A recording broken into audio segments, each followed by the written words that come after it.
సంఖ్యాకాండము 14వ అధ్యాయము 21వ వచనాన్ని ధ్యానించుకుందాం. అయితే నా జీవము తోడు భూమి అంతయు యెహోవా మహిమతో నిండుకొనియుండును. అయితే నా జీవము తోడు భూమి అంతటియు యెహోవా మహిమతో నిండుకుని ఉండును. చూడండి, దేవుడట ఆయన ఆయన జీవము తోడట ఎలాగ ప్రమాణం చేశాడట దేవుడు? ఆయన జీవము తోడట భూమి అంతయు కూడా యెహోవా మహిమతో నిండుకుని ఉంటదట. చూడండి, భూమి నువ్వు మహిమపరిచినా, మహిమ పరచకపోయినా సరే, దేవుని యొక్క మహిమ భూమి అంతా నిండుకుని ఉందంట. మనం దేవుని మహిమను చూడాలనుకుంటే దేవుని మహిమ మనకు కనబడద్ది. అయితే దేవుని మహిమ మీద నీకు తృష్ణ లేదనుకోండి, ఆశ లేదనుకోండి, ఆ మహిమను నువ్వు చూడలేవు. నువ్వు దేవుని మహిమను భూమి మీద ఉండగానే దేవుని మహిమను చూడొచ్చు, దేవుని మహిమను అనుభవించొచ్చు, దేవుని మహిమను అందరికీ చూపించొచ్చు. నువ్వు చూడొచ్చు, అందరికీ కూడా చూపించొచ్చు దేవుని మహిమను. ఎక్కడ? పరలోకంలో ఉండగా కాదు, భూమి మీద ఉండగా కూడా నువ్వు చూపించొచ్చు. అయితే దేవుని మహిమను నువ్వు చూద్దాం అనుకుంటున్నావా? అయితే భూమి మీద మహిమ ఎక్కడ ఉందంటే భూమి అంతా కూడా దేవుని మహిమతో నిండుకుందంట. దేవునికి మహిమ కలుగును గాక. చూడండి, భూమి తన చుట్టూ తాను తిరుగుతూ మరి సూర్యుని చుట్టూ తిరుగుతుంది. తిరుగుతూ దేవుని మహిమను ఏం చేస్తుందట? చాటుతుంది. నక్షత్రాలు తన మహిమను చాటుతున్నాయి. అలాగా దేవుడు సృజించినటువంటి ప్రతీదీ కూడా దేవుని మహిమను చాటుతూ దేవుడు తన మహిమతో ఈ భూలోకాన్నంతా ఏం చేశాడట? నింపాడు. ఒకవేళ నువ్వు ఆ ఆ మహిమను చూడాలనుకుంటున్నావా? దేవుడు ఖచ్చితంగా ఆ మహిమను నేను ఇక్కడ ఉండగానే, భూమి మీద ఉండగానే ఆ మహిమను నీకు చూపిస్తాడు. హగ్గై 2 అధ్యాయము 9వ వచనాన్ని కూడా ధ్యానిద్దాం. ఈ కడవరి మందిరము యొక్క మహిమ మునుపటి మందిరము యొక్క మహిమను మించునని సైన్యముల అధిపతియగు యెహోవా సెలవిచ్చుచున్నాడు. చూడండి, ఈ స్థలమందు నేను సమాధానం నిలుప అనుగ్రహించదను. ఇదే సైన్యముల అధిపతియగు యెహోవా వాక్కు. చూడండి, కడవరి మందిర మహిమట మునుపటి మందిర మహిమ కంటే మించుంటదట. ఇంతకు ముందున్నటువంటి మందిరంలో ఉన్నటువంటి మహిమ కంటే ఇప్పుడు ప్రస్తుత కాలంలో ఉన్నటువంటి మందిరాలలోకి దేవుని మహిమతో నింపుతాడట. అంటే పాత నిబంధనలో ఉన్న మహిమ కంటే కొత్త నిబంధనలో దేవుని మహిమను ప్రతి చోట కనపరుస్తాడట. నువ్వు నమ్మితే దేవుని మహిమను చూడగలుగుతావు. ఇప్పుడు ప్రస్తుత కాలంలో ప్రతి సంఘాన్ని కూడా దేవుడు మహిమతో నింపుతున్నాడట. ప్రతి సంఘము మహిమతో నింపుతున్నాడట. మహిమ కలిగిన కార్యాలు చేస్తాడట. ఎందుకంటే సంఘము పరలోక రాజ్య ప్రతిబింబం. ఏ ప్రతిబింబం అట? పరలోక రాజ్య ప్రతిబింబం.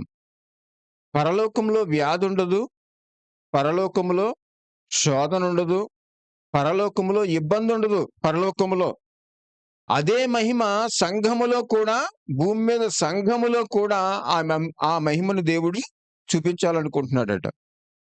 అంటే సంఘాలన్నీ కూడా ఎలా ఉండాలట? దేవుని మహిమతో నింపుతాడట. అంచె దినాలలో దేవుని మహిమతో నింపి ఏం చేస్తాడట? దేవుడు తన మహిమను సంఘం ద్వారా చూపిస్తాడట. లోకానికి తన మహిమను దేని ద్వారా చూపిస్తాడట? సంఘం ద్వారా దేవుని మహిమను చూపిస్తాడట. హల్లెలూయా. అందుకనే నా రాజ్యము మీ మధ్యకు వచ్చి ఉన్నది అంటాడు. అంటే దేవుని రాజ్యము మన మధ్యకు ఎప్పుడు వస్తుందంటే దేవుని మహిమను చూడాలని ఆశ నీకున్నప్పుడు, ఆయన రాజ్యాన్ని, ఆయన మహిమను నువ్వు భూమి మీద ఉండగానే సంఘములో గొప్ప కార్యాలను, ఆశ్చర్య కార్యాలను, అద్భుతాలను దేవుడు చేస్తాడు. అయితే నీకు ఒక ఆశ ఉండాలి. ఏంటి? ఆయన మహిమను నువ్వు చూడాలనే ఆశ. యెషయా గ్రంథము 55వ అధ్యాయము 5వ వచనాన్ని కూడా ధ్యానిద్దాం. నీవెరుగని జనులను నీవు పిలిచెదవు. నిన్నెరుగని జనులు యెహోవా నిన్ను మహిమపరచగా చూచి, నీ దేవుడైన యెహోవాను బట్టి, ఇశ్రాయేలు పరిశుద్ధ దేవుని బట్టి నీ యొద్దకు పరిగెత్తి వచ్చెదరు. చూడండి, నువ్వు ఎప్పుడైతే దేవుని మహిమను చూడాలనుకుంటావో అప్పుడు దేవుడు నిన్నేం చేస్తాడట?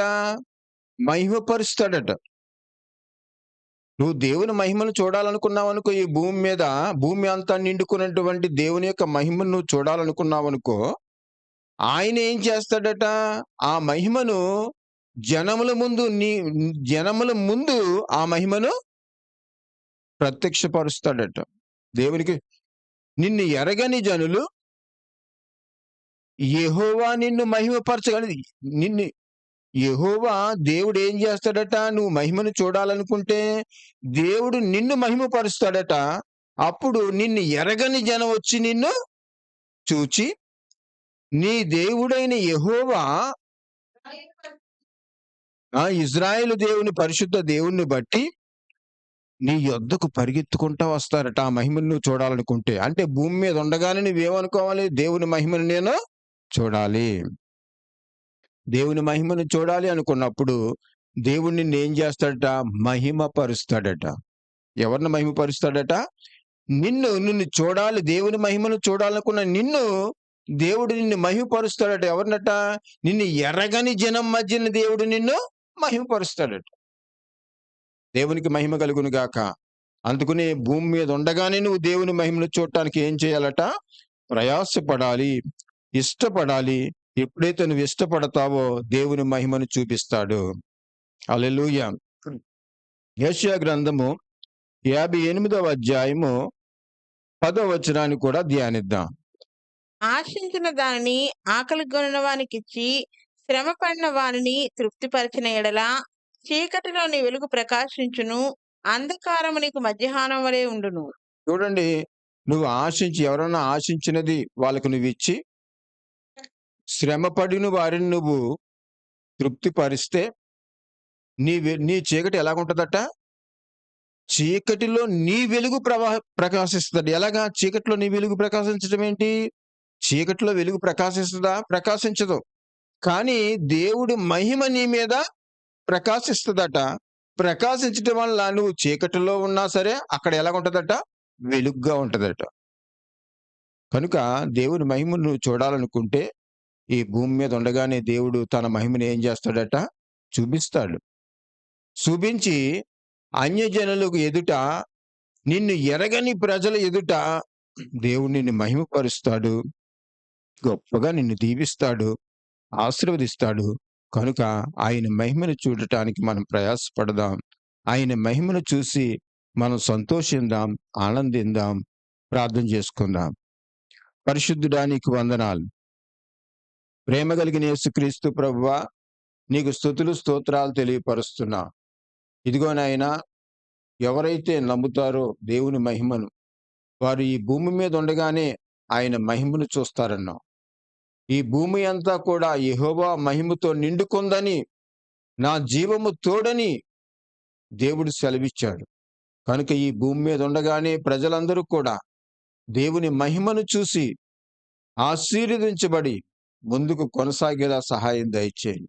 ఎప్పుడైతే దేవుని మహిమను చూడాలనుకుంటారో నిన్ను ఎరగని ప్రజల ఎదుట ఆయన హెచ్చించి ఆ మహిమను చూపించి, ఇది దేవుని యొక్క మహిమని అన్యజనులందరికీ తెలియనట్లుగా, భూలోకంలో నివాసులు మానవులందరికీ తెలియనట్లుగా తెలియపరుస్తానని నీ లేఖనాలు సెలవిచ్చావు ప్రభువా.